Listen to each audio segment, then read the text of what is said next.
삶이 우리를 배신할 때라는 제목으로 은혜 나누기를 원합니다. 여러분 한번 질문해 보겠습니다. 마음으로만 대답하십시오. 입 밖으로 내면 조금 인격이 드러날 수 있으니까, 우리의 욕망이 드러날 수 있으니까. 여러분, 돈이 얼마나 있으면, 어느 정도 있으면 내 마음대로 마음껏 풍족하게 살 수 있을 것 같습니까?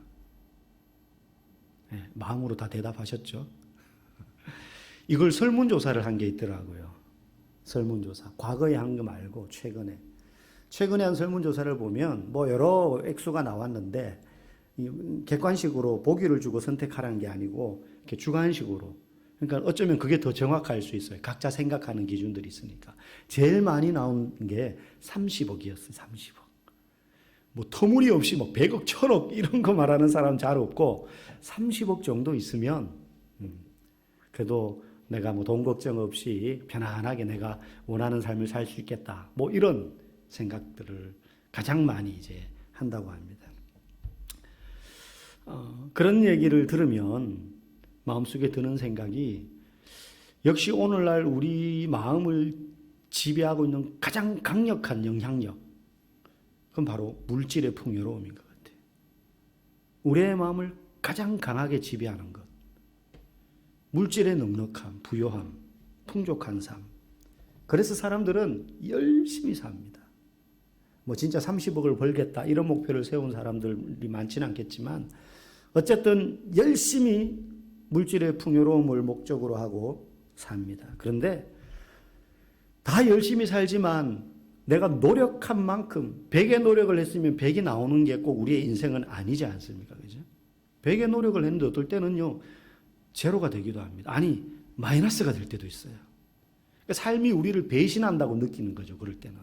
내가 이렇게 땀 흘려서 공부했는데, 내가 이렇게 열심히 기술을 배워서 취직을 했는데, 내가 이렇게 공부해가지고 대기업에 들어갔는데, 예기치 못했던 여러 인생의 어려움과 굴곡들이 생기다 보면 내가 노력한 만큼 거기에 쏟아부은 결과물이 그대로 나오지 않고 제로가 되거나 마이너스가 될 때가 있단 말이에요.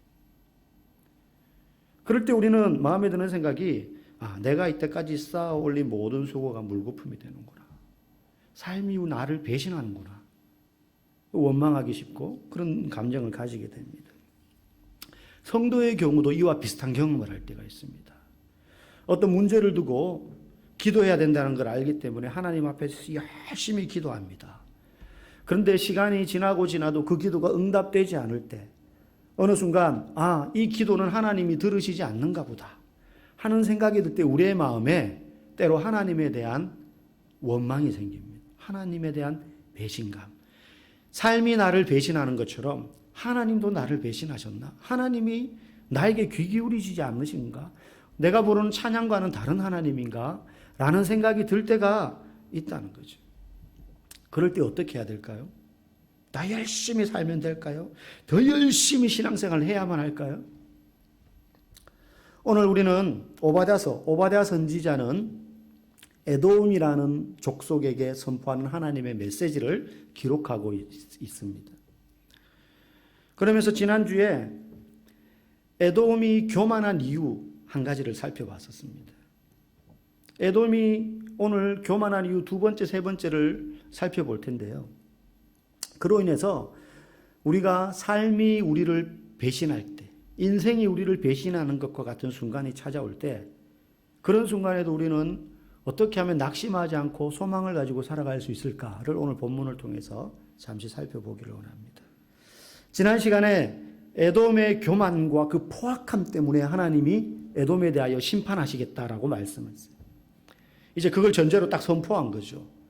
그러면서 에돔이 교만한 이유, 너희들이 교만했던 이유, 그래서 심판받을 수밖에 없었던 이유, 첫 번째가 무엇이었느냐 하면 그들의 지리적인 위치 때문에 그랬다 그랬습니다.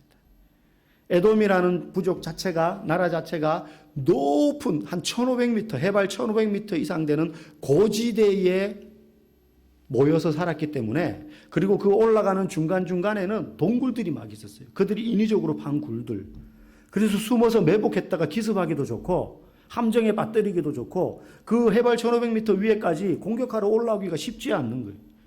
그래서 그들은 이스라엘 민족 바로 밑에 남쪽에 이렇게 붙어 있었거든요. 가나안 땅. 그들보다 훨씬 일찍 국가를 형성하고 왕을 세우고 제도를 가지고 있었고 군대를 조직했었습니다. 그래서 자신들의 그런 천혜의 어떤 지리적인 이점 때문에 그들은 교만했다라고 했어요. 교만했다. 그런데 지난 시간에 하나님께서 너희들 그 높은 자리에서 떵떵거리며 누가 우리를 끌어내리겠느냐, 그렇게 교만하지 너희들보다 더 높이 계신 하나님이 너희들을 끌어내릴 것이다, 그렇게 이야기했습니다. 오늘 우리가 읽은 본문을 통해서 5절에서 9절에 에돔이 교만했던 이유 두 번째가 나옵니다. 그게 뭐냐면 그런 고원지대, 높은 지대에 있으면서도 또 땅이 굉장히 기름졌다는 거예요. 그러니까 소산물이 넉넉한 거죠. 요즘으로 말하면 생산이 많이 되는 겁니다. 풍성한 소산물들. 그리고 아까 이스라엘 땅이 이렇게 있으면 지중해 왼쪽 편에 끼고 밑에 에돔 족속이 있습니다. 그러니까 에돔 족속은 끝에 뭘 끼고 있느냐 하면 홍해를 끼고 있어요. 홍해를 끼고 있어요. 그러다 보니까 이 홍해를 통한 중개 무역업에 굉장히 능했고 그걸 통해서 얻어지는 부가 또 굉장히 많았어요. 한마디로 이 부요함, 물질적인 풍요로움이 에돔으로 하여금 교만하게 만든 두 번째 이유였어요. 그런데 오늘 본문을 보니까 그런 에돔의 부요함을 하나님이 어떻게 하시느냐. 우리 5절, 6절 다시 한번 읽어보겠습니다. 시작. 혹시 도둑이 네게 이르렀으며 강도가 밤중에 네게 이르렀을지라도 만족할 만큼 훔치면 그치지 아니하겠느냐? 혹시 포도를 따는 자가 네게 이르렀을지라도 그것을 얼마쯤 남기지 아니하였겠느냐? 네가 어찌 그리 망하였는고? 에서가 어찌 그리 수탈되었으며 그 감춘 보물이 어찌 그리 빼앗겼는고? 에돔이요, 그런 지리적인 이점과 기름진 땅과 홍해를 끼고 얻는 중개 무역업을 통해서 얻는 그 막대한 부, 사람들이 그 당시에는 은행이 없으니까 이것들을 여기 숨겨놓고 저기 숨겨놓고 한 곳에 숨겨놓지 않습니다. 왜? 도둑이나 전쟁에 나가지고 오면 그거 다 파헤쳐 갈까봐 여기도 숨겨놓고 저기도 숨겨놓고 막 분산, 요즘으로 말하면 분산 투자를 해놓는 거죠. 여기저기 숨겨놨는데 오늘 본문 말씀 보니까 그 감춘 보물이 어찌 그리 빼앗겼는고. 숨겨놓은 걸 다 찾아간다는 거예요, 대적이. 농사 지어놓은 거 만족할 만큼, 도둑이 들어와도 만족할 만큼 훔치면 갈 텐데 너희들한테는 그런 거 없다는 거예요. 싹 다 걷어갈 거라는 겁니다. 하나님의 에돔을 심판하시는데 너희들이 그렇게 신주단지처럼 이 부요함을 정말로 최우선으로 여기면서 숨겨놓고 만족하며 살아갔던 그 모든 것들 다 파내어가지고 다 빼앗기게 해버리겠다는 거예요. 왜? 그거 믿고 교만해졌기 때문에. 여러분, 물질이 많으면 겸손하기 힘들다는 거 우리 주변에서도 종종 어렵지 않게 확인할 수 있어요. 세 번째 에돔의 교만의 이유가 뭐냐? 7절 말씀 한번 읽어보겠습니다. 시작. 너와 약조한 모든 자들이 다 너를 쫓아 변경에 이르게 하며 너와 화목하던 자들이 너를 속여 이기며 네 먹을 것을 먹는 자들이 네 아래에 함정을 파니 네 마음에 지각이 없음이로다. 여기 보면 너와 약조한 모든 자들, 너와 화목하던 자들, 네 먹을 것을 먹는 자들, 에돔과 함께 동맹을 맺고 있는 이웃 나라들을 말해요. 이 사람들이요, 동맹을 맺어가지고 항상 이스라엘을 공격하고 괴롭혔거든요. 그래서 성경을 읽다가 보면 이스라엘이 에돔 족속과 싸울 때 에돔하고 1대1로 싸우지 않습니다. 항상 에돔과 함께한 연합군하고 싸웁니다. 그러니까 힘들 수밖에 없어요. 여기서 말하는 너와 약조한 자들, 그들이 너를 쫓아 변경에 이르게 한다. 너와 화목하던 자들이 너를 속일 것이다. 네 먹을 것을 먹는 자들, 이 말은 함께 밥을 먹는 사람들, 식탁에 둘러서 그만큼 친밀하고 신뢰하는 사람들. 이 동맹이 나의 혈맹이야 라고 생각할 만큼 끈끈한 유대관계 속에 있던 동맹들이 네 아래에 함정을 파니 네가 믿고 의지하던 그 이웃 나라들이 다 너 등쳐먹을 거라는 거예요. 속이고 밑에 함정 파고. 여러분, 실제 우리가 이 땅을 살다 보면 그런 말 있잖아요. 참 믿을 인간 한 놈도 없다. 아마 여러분들 중에 믿는 도끼에 발등 찍혀보신 분들이 한두 번쯤 있을 겁니다. 그게 뭐 물질이든 인간적인 배신이든.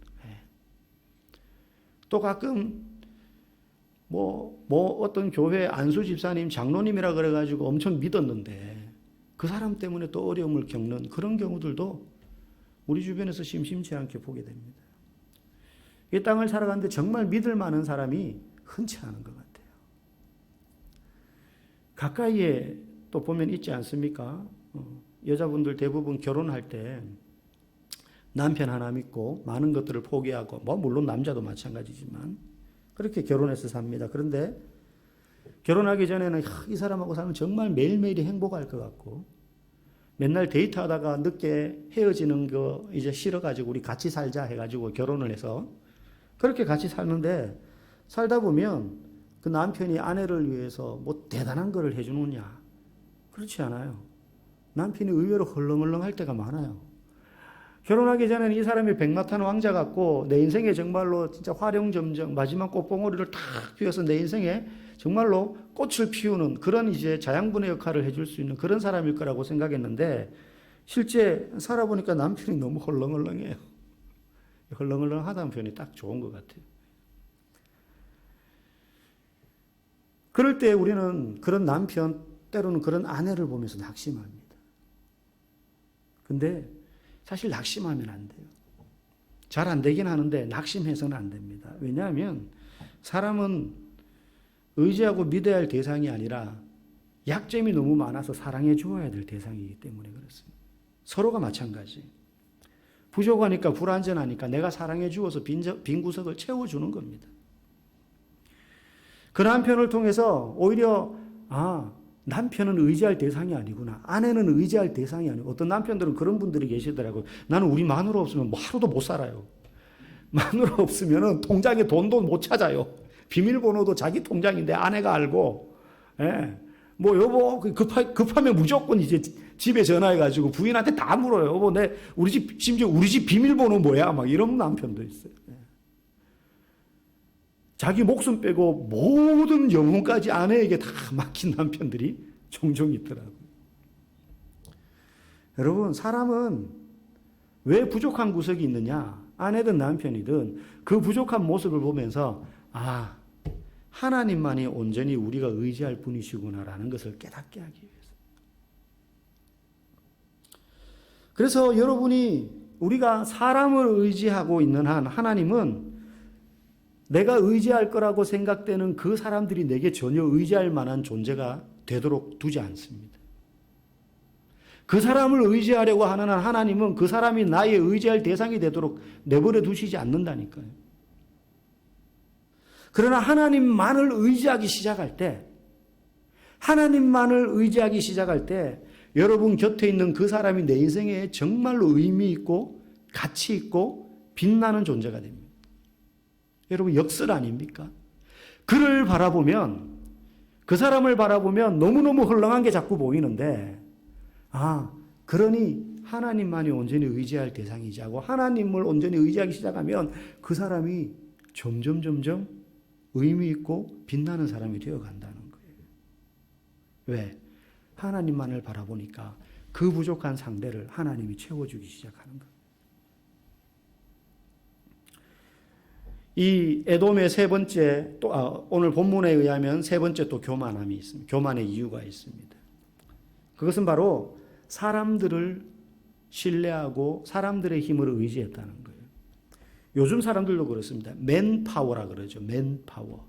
내 주변에 얼마나 좋은 인맥들이 많이 있느냐. 그게 나의 인생의 안락함과 성공을 보장하는 것이라고 이야기합니다. 그래서 사람 사귀는 기술, 인간관계 기술, 이런 거 많이 강의도 하고 책들도 있어요. 나는 능력이 없지만 능력 있는 그런 사람들을 내 곁에 많이 두면 그 사람의 능력을 통해서 내가 여러 가지 이득을 취할 수 있다는 거죠. 오늘 이 에돔 지역에도 그랬습니다. 에돔이 거주하고 있는 에돔의 그 영역이 있잖아요. 그 땅에도 여러 지역들이 있을 거 아닙니까? 그죠? 그 여러 지역들 중에 특별히 지혜자가 많이 나고 능력이 뛰어난, 그러니까 인재가 많이 나는 동네가 있었어요. 우리말에도 말은 나면 제주로 보내고 사람은 나면 서울로 보내야 된다. 그러다 보니 서울에 인재들이 많이 나기도 하고, 또 지방의 어떤 특정한 학교, 그죠? 학교에서 또 인재가 많이 나고 그런 거 있잖아요. 이 에돔 지역에도, 에돔 땅에도 특별한 인재들이, 지혜자들이 많이 나는 지역이 있었는데 그곳이 어디냐면 오늘 본문 9절에 나오는 드만이라는 곳이었어요. 드만. 여러분, 드만이 어디냐면 성경에 보면 욥기에 보면 욥의 공고한 상황을 바라보면서 충고하러 온 몇 사람들 가운데 엘리바스라는 사람이 등장해요. 이 엘리바스가 대만 사람인데 그 욥기의 대만이 오늘 오바댜서에 나오는 드만하고 같은 지명이에요. 같은 곳이에요. 그래서 엘리바스도 지혜자라고 하면서 이제 욥한테 막 충고한 거 아닙니까? 그죠? 오늘 이 에돔이요, 자기 지역에 있는 드만의 사람들, 지혜자들, 그런 사람들을 막 의지해요. 근데 그런 그들에 대해서 하나님이 어떻게 심판하시느냐? 8절, 9절 말씀 한번 읽어보겠습니다. 시작. 여호와의 말씀이니라. 그날에 내가 에돔에서 지혜 있는 자를 멸하며 에서의 산에서 지각 있는 자를 멸하지 아니하겠느냐? 드만아, 네 용사들이 놀랄 것이라. 이로 말미암아 에서의 산에 있는 사람은 다 죽임을 당하여 멸절되리라. 지혜 있는 자, 지각 있는 자, 내가 다 에서의 산에서, 너네 땅에서 멸해버리겠다. 에서의 산이란 말은 에돔 지역을 말해요. 에돔. 드만아, 네 용사들이 놀랄 것이라. 드만 지역에 있는 그 능력자들, 지혜자들, 너희들이 깜짝 놀라게 될 거라는 거예요. 왜? 지혜자들을 하나님이 다 멸절시킬 거니까. 여러분, 에돔은 교만할 만한 이유들이 있었어요. 사람들이 보면 부러워할 만한 요소들 아니었습니까? 그죠? 지혜자들이 많이 나고, 기름진 땅과 무역업으로 돈도 많이 벌고, 그리고 높은 지역에 있어가지고 외세의 침략도 잘 받지 않고, 옆에 동맹들이 많아가지고 늘 이스라엘을 공격할 때 유리한 입장에 서고, 교만할 만한 여러 가지 이유들이 있었는데 사실은 그 모든 게 하나님이 주신 거라는 걸 잊어버리고 있었어요. 여러분, 우리가 이 땅을 살면서 열심히 일해가지고 돈을 벌고 건강을 쟁취하고 명성을 얻고 일정한 부와 높은 자리에 오를 때 사실 그거 하나님께서 주신 좋은 선물들 아닙니까? 우리는 적어도 그런 믿음을 가지고 있잖아요. 그런데 하나님께서 그 선물을 우리에게 주신 이유는 그거 먹고 룰루랄라 재밌게 잘 살아야 돼, 그러라고 주신 것이 아니라 하나님의 목적을 위해서 이것을 다시 재활용하라. 그래서 우리는 청직이라 그러잖아요. 하나님의 것을 이 세상에 잠시 맡아서 그 주인을 위하여서 한 달란트 받은 사람은 한 달란트만 남기면 안 되고 더 남겨야 돼. 2달란트 받은 사람 2달란트, 5달란트 받은 사람 5달란트 더 남겨야 되는 거예요. 하나님이 우리에게 주신 좋은 선물들, 풍요로움, 건강, 지위, 명성, 지혜, 시간, 이것들을 하나님이 주신 선물인 줄 알고 하나님을 향한 목적대로 써야 되는데, 하나님을 향한 목적대로 쓰지 않고 나를 위하여 쓸 때 그건 오히려 복이 아니라, 선물이 아니라 독이 될 수 있습니다. 그 사람을 망하게 만드는 길이 될 수 있다는 거예요. 오늘날 우리 보통 이단의 교주들, 누구 그 사람들이 처음에는 하나님으로부터 많은 능력을 받은 사람들이었어요. 많은 사람들로 하여금 박수를 받고 찬사를 받을 만큼 능력을 행하는 사람들이었어요. 잘 가르치는 사람들이었어요. 근데 그게 자기를 위하여 자기의 영광을 구하는 도구로 쓰다 보니 독이 돼버린 거예요. 여러분, 성도는 이 땅에서 부를 축적하고 돈 벌려고 사는 사람들이 아니라는 거 다 아실 겁니다. 제가 이렇게 얘기하면 어떤 분은 이렇게 말합니다. 목사님, 돈 열심히 일해가지고 돈 많이 버는 게 제가 잘 되려고 그러는 겁니까? 돈 많이 벌어가지고 교회 헌금도 많이 하고 교회가 일하는데 도움도 되고 그러면 좋잖아요. 좋죠. 저도 여러분들이 돈 지금보다 더 많이 벌어가지고 헌금 많이 하고 구제하고 그래서 교회가 봉사도 하고 선교도 하고 그렇게 막 할 수 있으면 참 좋겠어요. 그러나 그 전에 잊어버려서는 안 되는 게 하나 있어요. 우리 성경 마지막으로 한번 찾아보겠습니다. 시편 50편 말씀.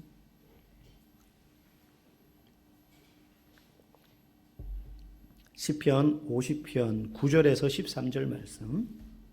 좀 길지만 우리 한 절씩 교독해 보겠습니다. 시편 50편 9절에서 13절. 제가 먼저 9절 읽겠습니다. 내가 네 집에서 수소나 네 우리에서 순념소를 가져가지 아니하리니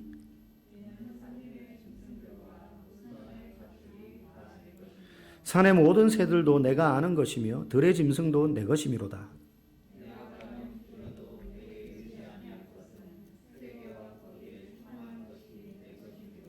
내가 수소의 고기를 먹으며 염소의 피를 마시겠느냐? 14절 감사로 하나님께 제사를 드리며 지존하신 이에게 네 서원을 갚으며. 여러분 이게 지금 무슨 말이냐면 너희들이 나한테 제물로 바치겠다고 가져오는 수소나 네 우리의 순염소 내가 필요 없다는 거예요. 왜? 온 산에 있는 소, 염소, 양들이 다 내 거 아니냐는 거예요. 너네가 집에서 기르는 것만 내한테 가져오는 거라 그래서 내가 그거 필요해서 가져갈 거 아니라는 거예요. 너네 거 가져가지 않아도 온 산에 널린 게 다 내 거라는 거예요. 맞잖아요. 내가 막 열심히 일해가지고 벌어가지고 하나님 이건 하나님 겁니다 하면서 자랑스럽게 드리는데 사실 내가 안 드려도 이 세상에 있는 모든 은금이 다 하나님의 것 아닙니까? 산의 모든 새들도 내가 아는 것이며 들의 짐승도 내 거다. 내 거다. 그렇기 때문에 내가 너희들이 바치는 수소의 고기를 먹으며 그 피를 하나님 우리가 제사 드린다고 그래가지고 그거 고기 뜯어 잡수고 그러는 분 아니잖아요. 그거 먹으려고 제물 바쳤던 거 아니잖아요, 이스라엘 백성들이. 다시 말하면 내가 이것저것 부족한 것이 있어서 너희들 보고 가져오라 그랬고 너희들 거 빼앗겠냐 이거예요. 다 내 건데. 그러면서 14절에 말씀하시는 거예요. 감사로 하나님께 제사를 드리며. 그렇게 안 해도 감사로 드리는 것만으로도 충분하다. 우리가 14절까지 읽었지만 마지막 15절에 이렇게 나옵니다. 환난 날에 나를 부르라. 내가 너를 건지리니 네가 나를 영화롭게 하리라. 환난 날에 나를 부르라. 내가 너를 건지리니 네가 나를 영화롭게 하리라. 여러분 이게 뭔가 좀 말이 앞뒤가 안 맞아요. 환난 날에 내가 하나님 살려주세요 하고 부르면 하나님이 우리를 건지는데 그게 하나님을 영화롭게 하는 거래요. 내가 뭔가 하나님의 이름을 영광스럽게 드러내고 뭔가 어마어마한 일을 하고 주를 위하여서 뭔가 대단한 걸 드릴 때 하나님을 영화롭게 하는 것이지 하나님 살려주세요 해가지고 하나님이 나를 구원해 주는데 그게 어떻게 하나님을 영화롭게 하는 게 됩니까? 선뜻 이해가 되지 않아요. 근데 이게 지금 무슨 말이냐? 환난 날에 우리가 주님을 자꾸 부르는데 우리 모두에게 언젠가 환난의 때가 다 옵니다. 그죠? 병들 때 사고 나거나 배신당하거나 질병이 삶이 우리를 배신할 때 오늘 말씀처럼 그런 환난이 다가올 때 그때 적게 가지나 많이 가지나 내가 가지고 있는 것을 의지하는 사람은 환난 날에 하나님을 부르지 않습니다. 그렇지 않습니까? 내가 가지고 있는 거 요거 대단하다고 생각해서 요거 끝까지 이게 나를 살려줄 거라 생각하고 끝까지 그거 붙잡고 있지. 이거 의지하는 사람은 환난 날에 하나님을 부르지 않는다는 거예요. 하지만 환난 날에 우리 믿는 성도들이 내가 가지고 있는 게 무엇이든 그걸 의지하지 않을 때 우리는 하나님을 영화롭게 할 수 있어요. 왜? 하나님을 부르기 때문에 하나님의 응답하심과 도우심을 넉넉하게 경험하고 하나님께서 어떻게 한 영혼을 변화시키고 한 인생을 역전시키시고 한 사람의 삶을 그리고 한 나라와 한 세대를 어떻게 부흥시키시는지를 하나님의 일하심을 보게 하는 부르짖음이기 때문에 그래서 환난 날에 나를 부르라 내가 너를 건지리니 그건 네가 나를 영화롭게 하는 거다 이 말이에요. 그러므로 미래를 대비하는 사람은 돈 많이 벌어서 쌓아놓는 사람이 아니라 그거는 삶이 우리를 배신해 버립니다. 언젠가 환난 날에 주님을 부르는 사람. 그러므로 환난 당할 때, 삶이 우리를 배신할 때, 그 순간 우리에게 더 필요한 것은 뭔가를 또 하는 게 아니라 주님을 바라보는 것인 줄 믿습니다. 예수님도 겟세마네 동산에서 하나님께 간절히 기도했지만 아버지께 거절당했고 제자들한테도 배신당하고 거절당했습니다. 그럼에도 불구하고 하나님을 신뢰했습니다. 여러분 놀랍지 않습니까? 예수님도 하나님으로부터 거절당했어요. 여러분 예수님이 하나님으로부터 거절당했다는 건 우리가 누군가에게 거절당하는 정도의 충격하고는 차원이 다른 문제예요. 예수님은 창세 이전부터 영원부터 영원까지 하나님과 함께 계신 분이었어요. 여러분, 우리가 연애 1년, 2년 죽고 못 살아서 연애 1년, 2년 하다가도 헤어지면 그 충격에 식음을 전폐하고 어떤 사람은 극단적인 선택까지 합니다. 그게 얼마나 충격적이면. 그런데 예수님은 하나님과 동일이었어요. 근데 떨어졌단 말이에요. 거절까지 당하고 버림받았단 말이에요. 어찌하여 나를 버리시나이까 부르짖었단 말이에요. 그건 우리가 좋아하는 사람하고 헤어지고 버림받는 것과는 차원이 다른 충격이에요. 그럼에도 불구하고 예수님은 끝까지 십자가를 지시면서 아버지 하나님을 바라보셨습니다. 그러므로 우리가 삶이 우리를 배신할 때, 그리고 우리가 환난 당할 때, 그때 우리가 바라보아야 될 이는 바로 예수 그리스도십니다. 저와 여러분들이 어떠한 상황에도 다른 것 다 가지고 있어도 예수님만이 우리의 전부인 줄 알고 예수님만 바라보아야 되는 줄 알고 그분만을 온전히 의지하며 살아가시는 귀한 믿음의 성도들 되기를 주님의 이름으로 축복합니다.